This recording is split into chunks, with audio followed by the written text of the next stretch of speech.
मित्रों, जैसा कि हम सभी जानते हैं कि अभी कालखंड का चौथा युग यानी कलयुग चल रहा है, जिसे हिंदू शास्त्रों में सबसे श्रापित युग बताया गया है। ऐसा माना जाता है कि कलयुग जैसे जैसे अपने चरम पर पहुंचेगा, वैसे वैसे धरती से धर्म का नाश होने लगेगा और कलयुग के अंत में भगवान विष्णु कल की अवतार लेकर धरती लोक पर धर्म की स्थापना करेंगे। परंतु आज के इस वीडियो में हम आपको बताएंगे कि महाभारत काल अर्थात द्वापर युग में भगवान कृष्ण ने कलयुग के बारे में कौन सी कड़वी सच्चाई बताई थी, जिसे अधिकतर जनमानस नहीं जानते।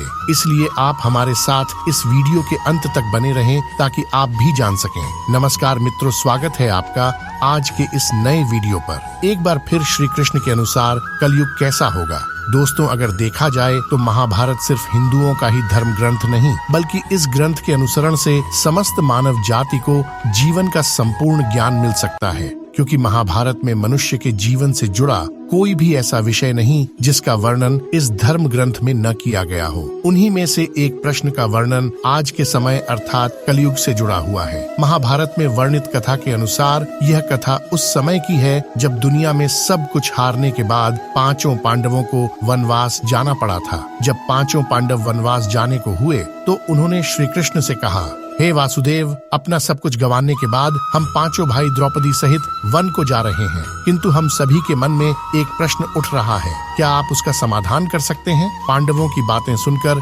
श्री कृष्ण बोले, यह तो इस बात पर निर्भर करता है कि तुम सभी मुझसे क्या जानना चाहते हो। तब युधिष्ठिर बोले, कृष्ण, जैसा कि आप जानते हैं कि द्वापर युग का अंत निकट आ चुका है, तो कृपा कर हमें बताइए कि इसके बाद आने वाला युग यानी कलयुग की चाल या गति क्या होगी, कैसी होगी और इस युग के मनुष्य कैसे होंगे। युधिष्ठिर के मुख से यह प्रश्न सुनकर श्री कृष्ण बोले, हे वत्स, मैं तुम्हें इसका सीधा सा उत्तर तो नहीं दे सकता, लेकिन हाँ, तुम पांचों भाई पहले वन में जाओ और वन में जो कुछ भी दिखे मुझे आकर बताओ, फिर मैं तुम सभी को तुम्हारे प्रश्नों का जवाब दे पाऊंगा। उसके बाद श्री कृष्ण के कहे अनुसार पांचों भाई वन की ओर प्रस्थान कर गए। फिर वन में पहुंचकर पांचों भाइयों ने जो देखा उसको देखकर वे आश्चर्यचकित रह गए और फिर शाम को आकर पांचों पांडवों ने एक एक कर श्री कृष्ण को बताया कि उन्होंने क्या देखा।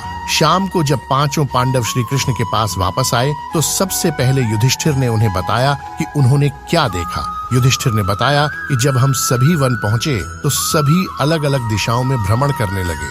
तब मैंने देखा कि एक हाथी के 2 सूंड हैं और यह देखकर मेरे आश्चर्य का ठिकाना न रहा। फिर अर्जुन ने बताया कि हे वासुदेव, मैंने एक पक्षी को देखा जिसके पंखों पर वेद की रचनाएं लिखी हुई थीं और वह मरे हुए जानवर का मांस खा रहा था। फिर अर्जुन के बाद भीम ने भी श्री कृष्ण को बताया, हे कृष्ण, मैंने देखा कि एक गाय ने बछड़े को जन्म दिया है और जन्म के बाद वह बछड़े को इतना चाट रही है कि बछड़ा लहूलुहान हो गया, जिसे देखकर मैं हैरान हो गया। भला कोई मादा अपने बच्चों के साथ ऐसा कैसे कर सकती है? उसके बाद श्री कृष्ण ने सहदेव से पूछा, सहदेव, तुम बताओ, तुमने वन में क्या देखा? तब सहदेव श्री कृष्ण से बोले, हे वासुदेव, मैंने वन में देखा कि एक जगह 6-7 कुएं हैं और आसपास के कुओं में पानी है, किंतु बीच का कुआं खाली है। बीच का कुआं गहरा है, फिर भी पानी नहीं है। ये देखकर मुझे गौर आश्चर्य हुआ कि ऐसा कैसे हो सकता है। उसके बाद नकुल ने कहा कि नारायण, जब मैं वन में भ्रमण कर रहा था तो मैंने देखा कि एक पहाड़ के ऊपर से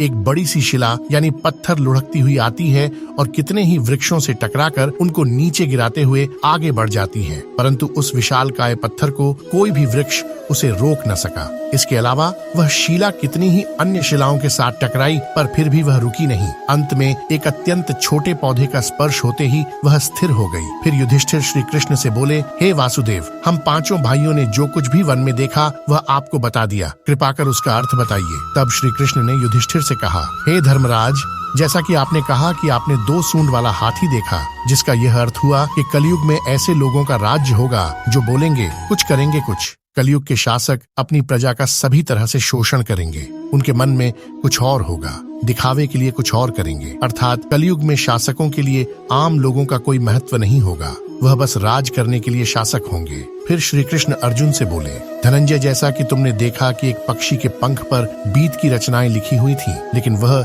मरे हुए जानवरों का मांस खा रहा था, जिसका अर्थ यह हुआ कि कलयुग में ऐसे लोग होंगे जो बड़े ज्ञानी और ध्यानी कहलाएंगे, किंतु उनके आचरण राक्षसी होंगे। कलयुग में लोग पंडित और विद्वान कहलाएंगे, किंतु यह विचार चलता रहेगा कि कोई मरे और उसकी सारी संपत्ति उसके नाम हो जाए। अर्थात कलयुग के मनुष्य धन और संपत्ति के लोभी होंगे, भले ही उनके पास कितना ही ज्ञान क्यों न हो। इसके अलावा हे अर्जुन, हर जाति धर्म के प्रमुख पद पर बैठे लोग विचार करेंगे कि कब कोई किसी पद से हटे और हम उस पर विराजमान हो जाएं। कलयुग में ऐसे लोगों की संख्या बहुलियंत होगी, कोई विरला ही संत पुरुष होगा।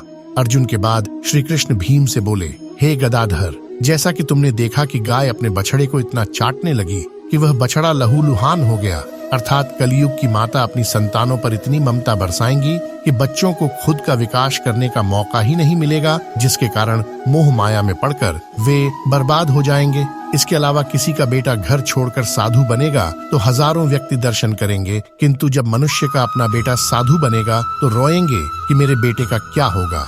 इतनी सारी ममता होगी कि उसे मोह माया और परिवार में ही बांध कर रखेंगे और उसका जीवन वहीं खत्म हो जाएगा। अंत में बेचारा अनाथ होकर मरेगा। भीम जब श्री कृष्ण के जवाब से संतुष्ट हो गए तब भगवान श्री कृष्ण ने सहदेव से कहा, सहदेव, जैसा कि तुमने बताया कि तुमने वन में 6-7 कुओं के बीच एक कुआं एकदम खाली देखा, जिसका अर्थ यह हुआ कि कलयुग में पैसे वाले अर्थात धनी लोग अपने पुत्र पुत्री के विवाह में या फिर आलीशान भवन बनाने में लाखों रुपए खर्च कर देंगे, परंतु उनके पड़ोस में ही यदि कोई भूखा प्यासा मर रहा होगा तो वह उसकी कोई सहायता नहीं करेंगे। भले ही उनका अपना ही सगा भूख से मर जाए, लेकिन वे देखते रहेंगे। इसके अलावा कलयुग में मनुष्य मदिरा, मांस भक्षण, सुंदरता और जश्न में पैसे उड़ा देंगे, किंतु किसी के 2 आंसू पोंछने में उनकी रुचि न होगी।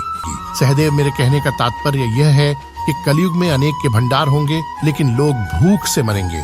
सामने महलों बंगलों में ऐशो आराम चल रहे होंगे, लेकिन बांस की झोपड़ी में आदमी भूख से मर जाएगा। एक ही जगह पर असमानता अपने चरम पर होगी। श्री कृष्ण की बातें सुनकर सहदेव को सारी बातें समझ में आ गई। तब श्री कृष्ण ने नकुल से कहा, नकुल, जैसा कि तुमने बताया कि वन में एक बड़ी सी चट्टान पहाड़ से लुढ़की, किंतु बड़े बड़े वृक्ष और उसके तने उस चट्टान को रोक न पाए, किंतु एक छोटे से पौधे से टकराते ही वह चट्टान रुक गई, जिसका अर्थ यह हुआ कि कलयुग में मनुष्य का मन नीचे जाएगा, यानी कलयुग के मनुष्यों का जीवन पतित हो जाएगा। और ऐसे में मनुष्यों का जीवन धन की शिलाओं से नहीं रुकेगा, न ही सत्ता के वृक्षों से रुकेगी, किंतु हरि नाम के एक छोटे से पौधे से, हरि कीर्तन के छोटे से पौधे से मनुष्य जीवन का पतन होना रुक जाएगा। अर्थात कलयुग में भी जो मनुष्य धन की लालच को छोड़कर हरि नाम का जप करेगा, उसे कोई कष्ट नहीं होगा और मृत्यु के बाद उसे परमेश्वर अर्थात मेरे चरणों में जगह मिलेगी। तो मित्रों, आपने देखा होगा कि श्री कृष्ण द्वारा बताई गई यह बातें सच में घटित हो रही हैं। इसलिए मनुष्यों को चाहिए कि कलयुग में वह धर्म का पालन करें और श्री हरि नाम का भजन करें, तो उसका जीवन सफल हो जाएगा। फिलहाल आज के वीडियो में बस इतना ही। अब हमें इजाजत दें और वीडियो को अंत तक देखने के लिए आपका बहुत बहुत शुक्रिया।